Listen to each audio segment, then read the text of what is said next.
एक गरीब लड़के ने जंगल में एक साधु की मदद की, लेकिन उसे नहीं पता था कि वो साधु उसकी पूरी जिंदगी बदलने वाला है और जो वरदान मिला वो दुनिया का सबसे खतरनाक वरदान था।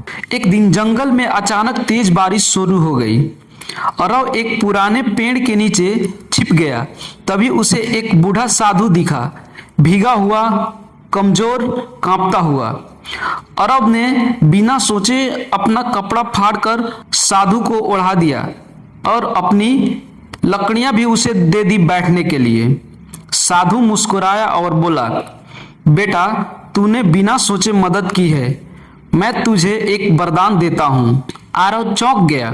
मुझे कुछ नहीं चाहिए बाबा, साधु ने कहा, तुझे जो चाहिए वो मुझे नहीं पता, लेकिन समय आने पर यह वरदान तुम्हारे काम आएगा। यह कहकर साधु गायब हो गया। अगले दिन से आरव को एक अजीब आवाज सुनाई देने लगी। कोई उसे रास्ता दिखाता, कभी कहता आज इस रास्ते पर मत जाना, कभी कहता इस आदमी की मदद कर। पहले तो आरव डर गया, लेकिन धीरे धीरे उसने उस आवाज पर भरोसा करना शुरू कर दिया। एक दिन आवाज ने कहा, आज शहर मत जाना। आरव ने नहीं सुना और चला गया। रास्ते में डाकुओं ने उसे लूट लिया। उस दिन उसे समझ आया, हर चेतावनी बेकार नहीं होती। एक दिन जंगल में उसे गड़ा हुआ खजाना मिला, सोना, चांदी, हीरे। आवाज आई, यह तुम्हारी परीक्षा है। आरव के मन में लालच आया, अब तो मैं अमीर बन जाऊंगा। लेकिन फिर उसने सोचा, क्या यह सही है?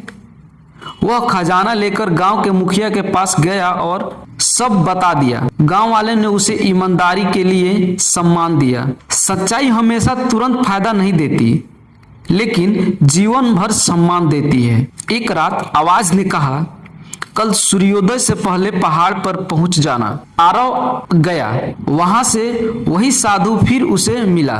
साधु ने कहा, आज मैं तुम्हें समय का रहस्य बताऊंगा। उसने एक दीपक जलाया और कहा, यह तेरी जिंदगी है और यह हवा तेरे निर्णय।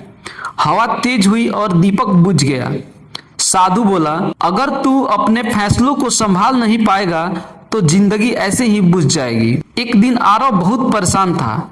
उसने पूछा, बाबा, मुझे इतना सब क्यों मिल रहा है?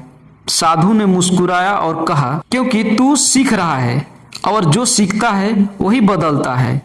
फिर साधु ने अपनी असली रूप दिखाया। वह कोई साधारण इंसान नहीं था। पूरा वातावरण प्रकाश से भर गया। आरव